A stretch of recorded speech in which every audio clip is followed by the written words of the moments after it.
Chapter 17. As usual, Morgan Lee had a plan. If we expect to have any luck at all locating the sword, we're going to need help. The 5 of us are simply too few.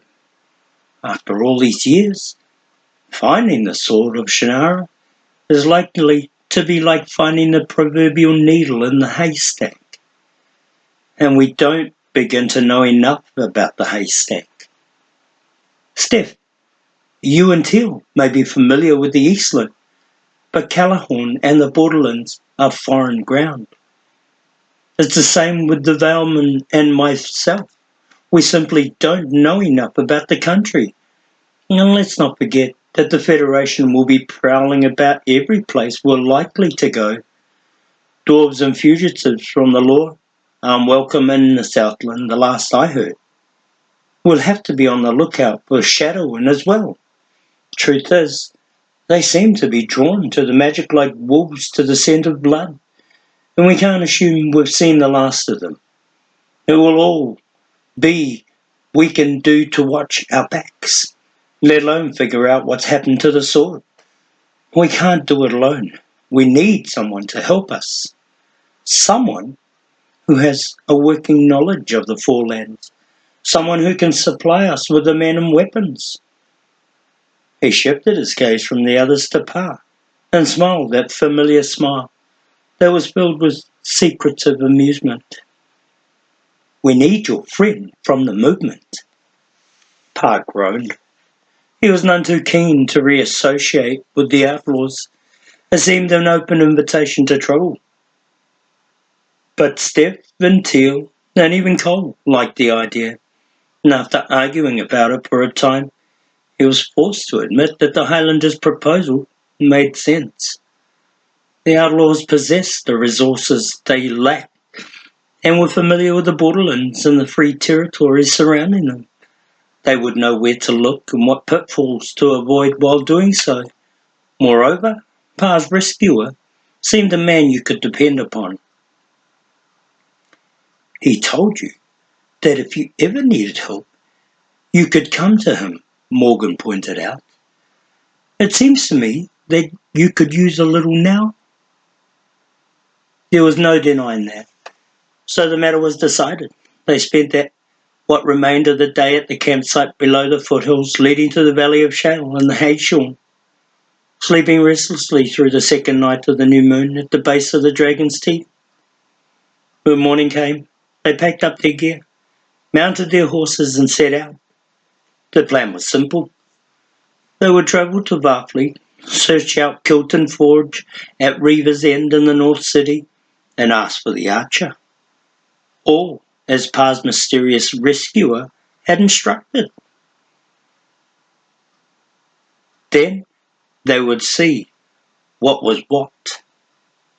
They rode south through the shrub country that bordered the Rub Plains until they crossed the east branch of the Myrmidon, then turned west. They followed the river through midday and into early afternoon, the sun baking the land out of a cloudless sky, the air dry and filled with dust. No one said much of anything as they travelled. Locked away in the silence of their own thoughts, there had been no further talk of Eleanor since setting out. There had been no mention of Walker or Wren. Pa fingered the ring with the hawk insignia from time to time, and wondered anew about the identity of the man who had given it to him. It was late afternoon when they passed down through the river valley of the Rune Mountains north of Varfleet and approached the outskirts of the city. It sprawled below them across a series of hills, dusty and sweltering against the glare of the westward fading sun.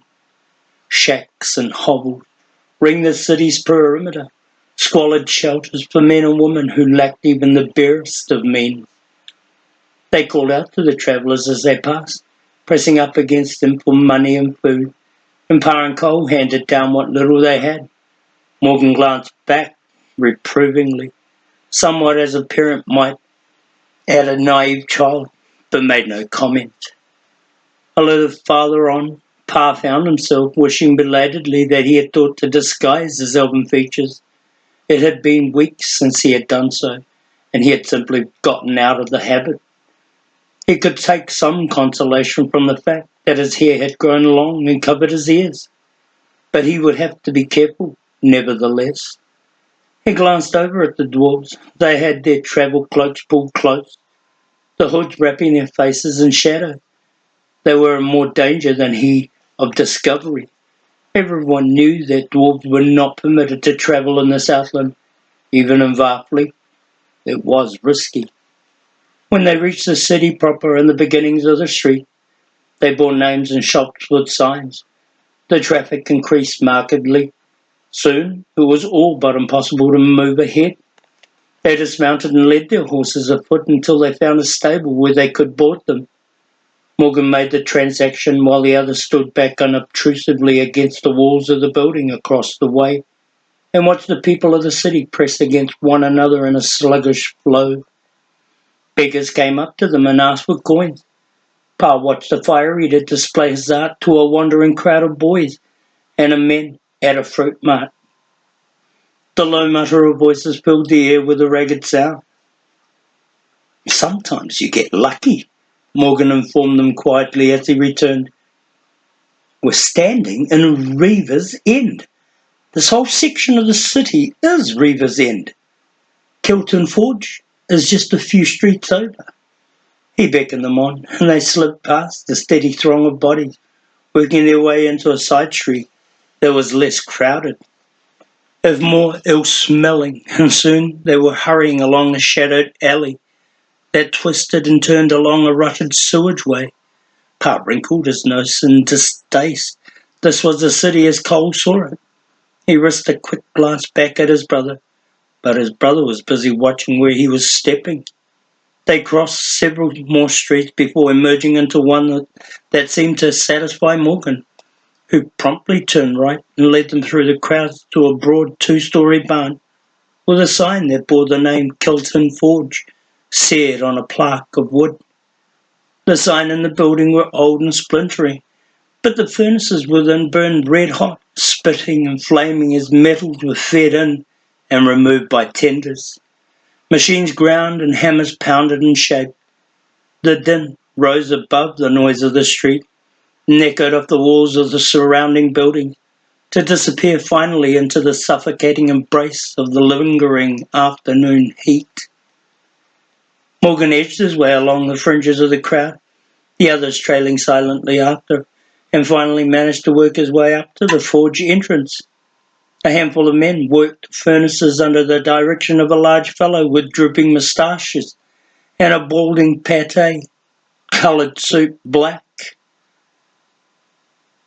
The fellow ignored them until they had come all the way inside, then turned and asked, "Something I can help you with?" Morgan said. "We're looking for the archer." The fellow with the moustaches ambled over. "Who did you say now?" The archer," Morgan repeated. "Who's that supposed to be?" The older man was broad-shouldered and caked with sweat. "I don't know," Morgan admitted. "We were just told to ask for him." "By who?" "Look." "Who by? Don't you know, man?" It was hot in the shadow of Kilton Forge, and it was clear that Morgan was going to have trouble with this man if things kept going the way they were. Heads were already starting to turn. Pa pushed forward impulsively, anxious to keep from drawing attention to themselves, and said, "By a man who wears a ring that bears the insignia of a hawk." The fellow's sharp eyes narrowed, studying the Velman's face with its elven features. "This ring," Pa finished and held it out. The other flinched as if he had been stung. "Don't be showing that about, you young fool," he snapped and shoved it away from him as if it were poisoned. "Then tell us where we can find the archer," Morgan interjected, his irritation beginning to show through. There was sudden activity in the street that caused them all to turn hurriedly. A squad of Federation soldiers was approaching, pushing through the crowd, making directly for the forge. Get out of the way! The fellow with the moustache snapped urgently and stepped away. The soldiers came into the forge, glancing about the firelit darkness. The man with the moustaches came forward to greet them. Morgan and the Velman gathered up the dwarves, but the soldiers were between them and the doorway leading to the street. Morgan edged them all toward the deep shadows. "Weapons order, High Hone," the squad leader announced to the man with the moustaches, thrusting out a paper. "Headed by week's end, and don't argue the matter." High Hone muttered something unintelligible but nodded. The squad leader talked to him some more, sounding weary and hot. The soldiers were casting about restlessly. One moved toward the little company. Morgan tried to stand in front of his companions, tried to make the soldier speak with him. The soldier hesitated, a big fellow with reddish beard. Then he noticed something and pushed past the Highlander. "You there!" he snapped at Teal. "What's wrong with you?" One hand reached out, pulling aside the hood. "Dwarves! Captain, there's—" He never finished. Teal killed him with a single thrust of a long knife, jamming the blade through his throat. He was still trying to talk as he died. The other soldiers reached for their weapons, but Morgan was already among them, his own sword thrusting, forcing them back. He cried out to the others, and the dwarves and the Velmen broke for the doorway. They reached the street, Morgan on their heels, the Federation soldiers a step behind. The crowd screamed and split apart as the battle careened into them. There were a dozen soldiers in pursuit, but two were wounded and the rest were tripping over one another in their haste to reach the Highlander. Morgan cut down the foremost, howling like a madman. Ahead, Steph reached a barred door to a warehouse, brought up the suddenly revealed mace, and hammered the troublesome barrier into splinters with a single blow. They rushed through the darkened interior and out a back door, wheeled left down an alley and came up against the fence. Desperately, they wheeled about and started back. The pursuing Federation soldiers burst through the warehouse door and came at them. Pa used a wish song and filled the despairing gap between them with a swarm of buzzing hornets. The soldiers howled and dove for cover. In the confusion, Steph smashed enough board to the fence to allow them all to slip through. They ran down a second alley, through a maze of storage shed, turned right and pushed past a hinged metal gate. They found themselves in a yard of scrap metal behind the forge. Ahead, a door to the back of the forge swung open. "In here," someone called. They ran without questioning, hearing the sound of shouting and blare of horns all about. They shoved through the opening into a small storage room and heard the door slam shut behind them. Higher Home faced them, hands on hips. "I hope you turn out to be worth all the trouble you've caused," he told them.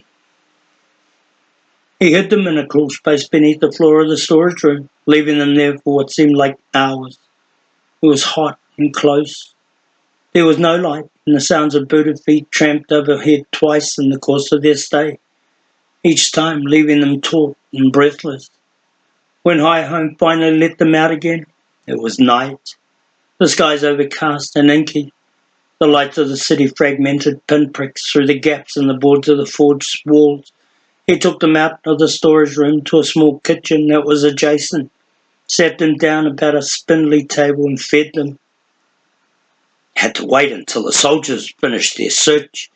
Satisfied themselves you weren't coming back or hiding in the metal," he explained. "They were angry, I tell you, especially about the killing." Teal showed nothing of what she was thinking, and no one else spoke. High shrugged. "Means nothing to me either." They chewed in silence for a time, then Morgan asked, "What about the archer? Can we see him now?" High grinned. "Don't think that'll be possible. There isn't any such person." Morgan's jaw dropped. "Then why—" "It's a code," High interrupted. "It's just a way of letting me know what's expected of me." I was testing you. Sometime the code gets broken. I had to make sure you weren't spying for the Federation. You're an outlaw, Pa said. And you're Pa Omsford, the other replied. Now finish up eating, and I'll take you to the man you came to see. They did as they were told, cleaned off their plates in an old sink, and followed Hi-Home back to the bowels of Kilton Forge. The forge was empty now, save for a single tender of night watch, who minded the fire-breathing furnaces that were never allowed to go cold. He paid them no attention. They passed through the cavernous stillness on cat's feet, smelling ash and metal in a sulphurous mix, watching the shadows dance to the fire's cadence. When they slipped through a side door and into the darkness, Morgan whispered to Hi-Hone, "We left our horses stabled several streets over." "Don't worry about it," the other whispered back. "You won't need horses where you're going." They passed quietly and unobtrusively down the byways of Barfleet, through its bordering cluster of shacks and hovels, and finally out of the city altogether. They travelled north, then along the Myrmidon, following the river upstream where it wound below the foothills fronting the Dragon's Teeth. They walked for the remainder of the night, crossing the river just above its north-south juncture, where it passed through a series of rapids that scattered its flow into smaller streams. The river was down at this time of the year. The crossing would never have been possible without a boat. As it was, the water reached nearly to the chins of the dwarves at several points, and all of them were forced to walk with their backpacks and weapons hoisted over their heads. Once across the river, they came up against a heavily forested series of defiles and ravines that stretched on for miles into the rock of the Dragon's Teeth. "This is Palmer Key," Hi-Home volunteered at one point. "Pretty tricky country if you don't know your way." That was a gross understatement, Park quickly discovered.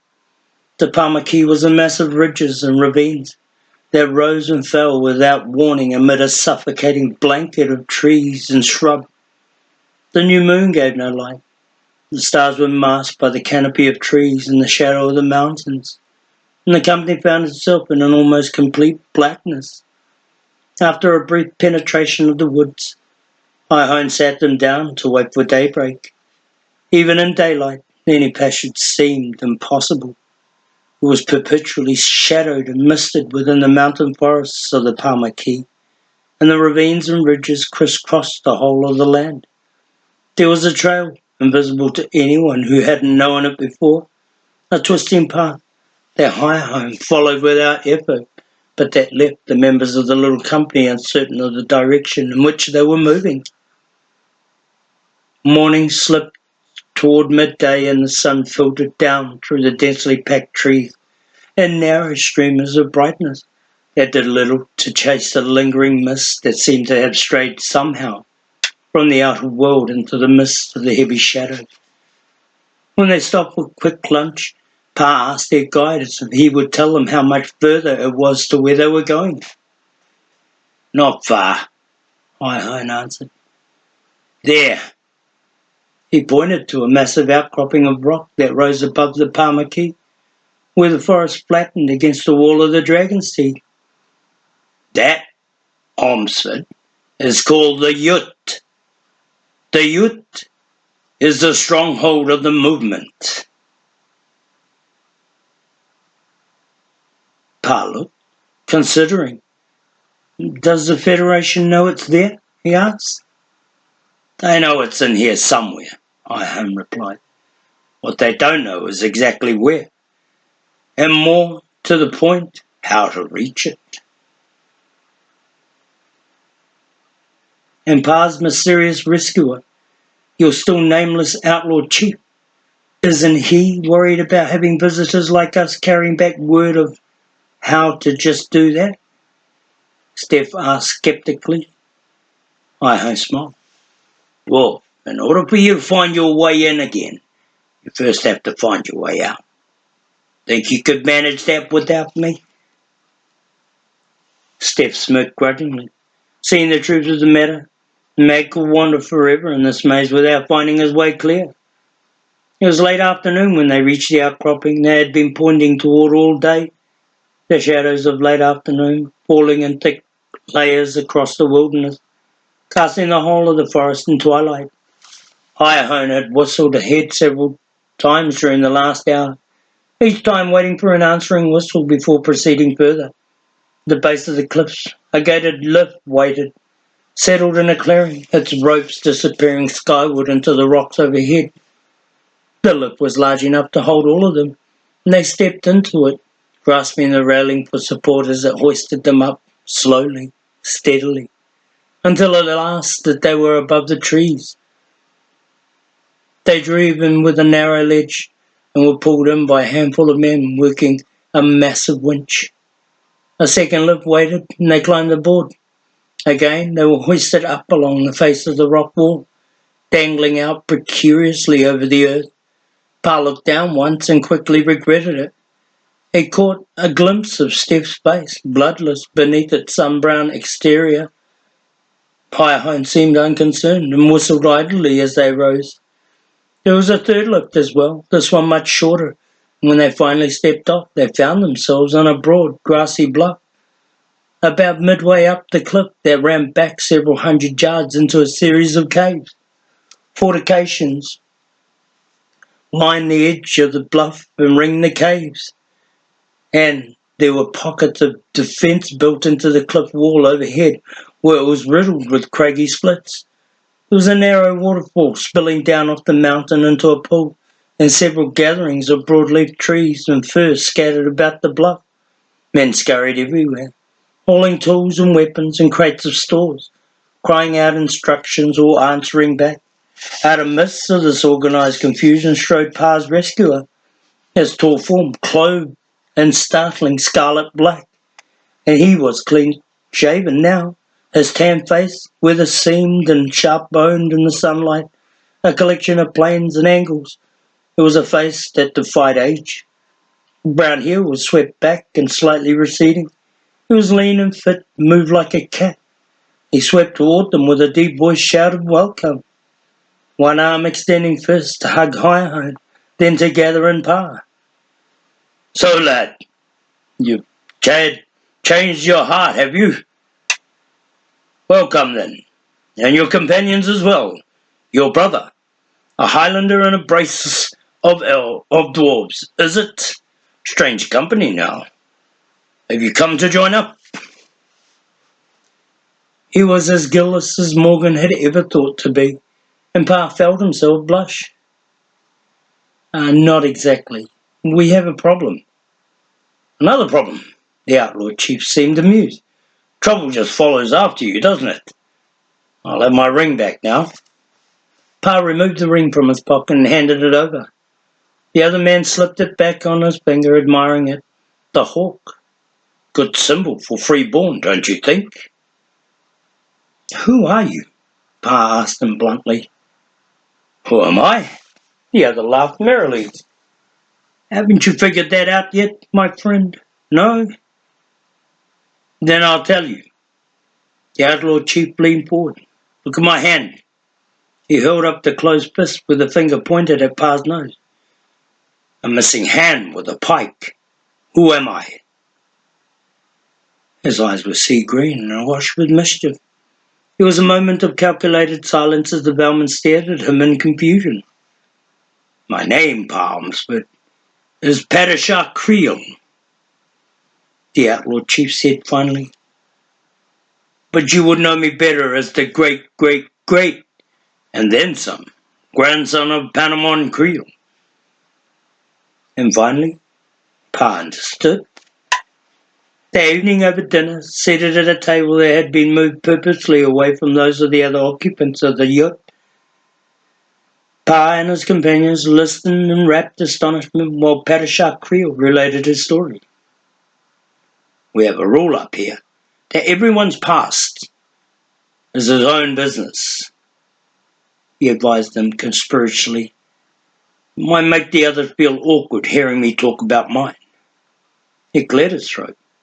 "I was a landowner," he began, "a grower of crops and livestock. the overseer of a dozen small farms and countless acres of forestland reserved for hunting. I inherited the better part of it from my father, and he from his father, and so on, some years further on than I care to consider. But it apparently all began with Panama Creole. I am told, though I cannot confirm it, of course, that after helping Shay Omsford recover the Sword of Shannara, he returned north to the borderlands, where he became quite successful at his chosen profession and accumulated a rather considerable fortune. This, upon retiring, he wisely invested in what would eventually become the lands of the Creole family. Palmer smiled. Padishah Creel was relating his tale with a straight face, but he knew as well as the Valeman and Morgan that Panama Creel had been a thief when Shay Omsford and he stumbled upon each other. Baron Creel, he called himself, the other went on. Oblivious, all of the heads of families since had been called the same way. Baron Creel, he paused, savouring the sound of it. Then he sighed.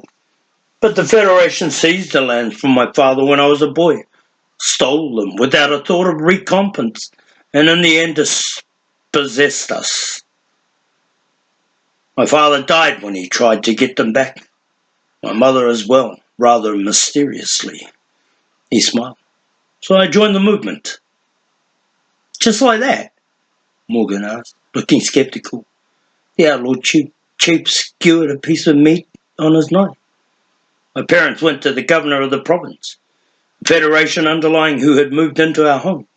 My father demanded the return of what was rightfully his, suggesting that if something wasn't done to resolve the matter, the governor would regret it. My father was never given to caution. He was denied his request, and he and my mother were summarily dismissed on their way back from whence they had come. They disappeared. They were found later hanging from a tree in the forest nearby, gutted and flayed. He said it without rancor, matter-of-factly, or with a calm that was frightening. I grew up fast after that, you might say, he finished. There was a long silence. Padishah Creel shrugged. It was a long time ago. I learned how to fight, how to stay alive. I drifted into the movement, and after seeing how poorly it was managed, formed my own company, he chewed. Few of the other leaders didn't like the idea. They tried to give me over to the Federation. That was their mistake.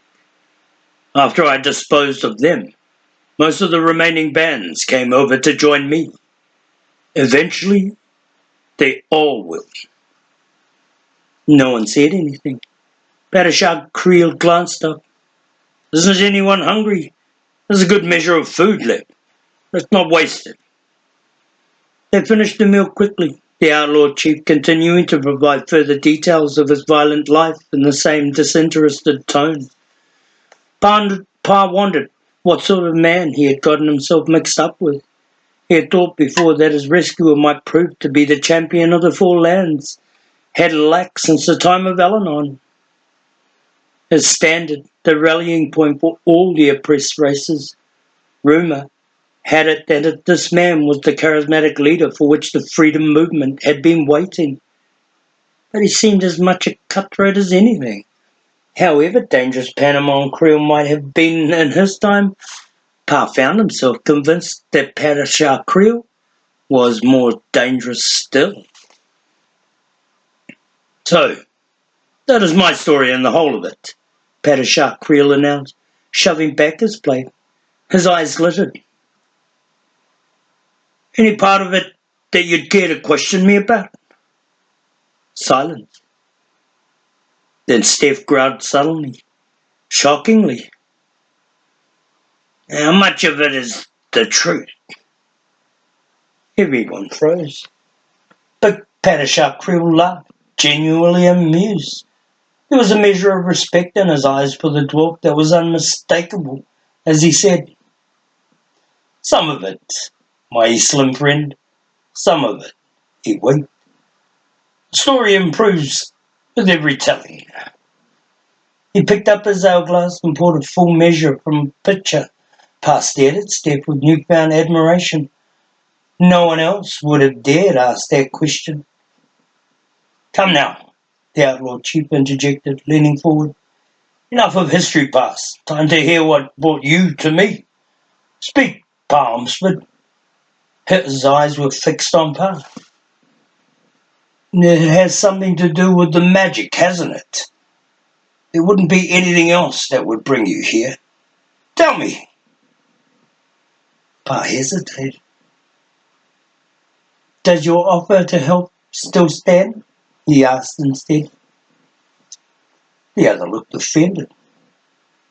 My word is my bond, lad. I said I would help you, and I will. He waited. Pa glanced at the others then. I need to find the Sword of Shannara. He told Padishah Creel of his meeting with the ghost of Eleanor and the task that had been given to him by the droid.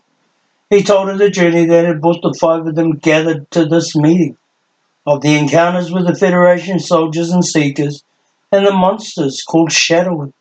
He held nothing back, despite his reservations about the man. He decided it was better neither to lie nor to attempt half-truth. Better that it was all laid out for him to judge, to accept or dismiss as he chose. After all, they would be no worse off than they were now, whether he decided to help them or not. When he had finished, the outlaw chief sat back slowly and drained the remainder of the ale from the glass he had been nursing and smiled conspiratorially at Steph. It would seem appropriate for me to now ask how much of this tale is true. Pa started to protest, but the other raised his hand quickly to cut him off. No, lad. Save your breath. I do not question what you've told me. You tell it the way you believe it. It's clear enough. It's only my way. You have the men, the weapons, the supplies, and the network of spies to help us find what we seek. Morgan interjected quietly. That's why we're here. Yeah, the spirit of the kind of madness as well, I guess, Steph added with a chuckle. Padishah Creel rubbed his chin roughly. I have more than these, my friends, he said, smiling like a wolf. I have a sense of fate. He rose wordlessly and took them from the table to the edge of the bluff, there to stand looking out across the Palmer Key. A mass of treetops and ridgelines bathed in the last of the day's sunlight as it faded west across the horizon. His arm swept the whole of it. These are my lands now, the lands of Baron Creel, if you will. But I'll hold them no longer than the ones before them if I do not find a way to unsettle the Federation. He paused. Fate, I told you. That's what I believe in. Fate made me what I am, and it will unmake me as easily. If I do not take a hand in its game, the hand I must take, I think, is the one you offer. It is not chance, perhaps, but that you have come to me.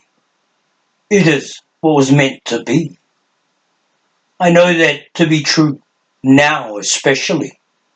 Now, after hearing what you seek, do you see the way of it? My ancestor and yours, Panama and Creel and Shay Omsford, went in search of the Sword of Shannara more than 300 years ago. Now it is our turn, yours and mine. A Creel and an Omsford once again. The start of change in the land, a new beginning. I can feel it. He studied them, his sharp face intent. Friendship brought you all together. A need for change in your lives brought you to me, young Pa. There are indeed ties that bind us, just as I said when we first met. There is a history that needs repeating. There are adventures to be shared and battles to be won. That is what fate has decreed for you and me. Pa was a bit confused in the face of all this rhetoric as he asked, "Then you'll help us?" "Indeed I will." The outlaw chief arched one eyebrow. "I hold the Palmer key, but the Southland is lost to me. My home, my lands, my heritage. I want them back. Magic is the answer now, as it was those many years past, the catalyst for change, the prod that will turn back the Federation beast and send it scurrying for its cave." "You have said that several times," Pa interjected. "Said it was several different ways that the magic can show and somewhere undermine the Federation. But it's the shadowing that Alanon fears, the shadowing that the sword is meant to confront. So why—" "Ah, lad," the other interrupted hurriedly. "You strike to the heart of the matter once again. The answer to your question is this. I perceive threads of cause and effect in everything. Evils such as the Federation and the Shadowing do not stand apart in the scheme of things. They are connected in some way. Joined perhaps as ombuds and creels are joined. And if we can find a way to destroy one, we will find a way to destroy the other." The look he gave them was one of such fierce determination that for a long moment no one said anything further. The last of the sunlight was fading away below the horizon, and the grey of twilight cloaked the Palmer Key and the land south and west in a mantle of gauze. The men behind them were stirring from their eating tables and beginning to retire to sleeping areas that lay scattered about the bluff. Even at this high elevation, the summer night was warm and windless. Stars in the beginnings of the first quarter's moon were slipping into view. "All right," Pa said quietly. "True or not, what can you do to help us?" Padishah Creel smoothed back the wrinkles in the scarlet sleeves of his tunic and breathed deeply the smells of the mountain air. "I can do, lad, what you asked me to do. I can help you find the Sword of Shannara." He glanced over with a quick grin and matter-of-factly added, "You see, I think I know where it is."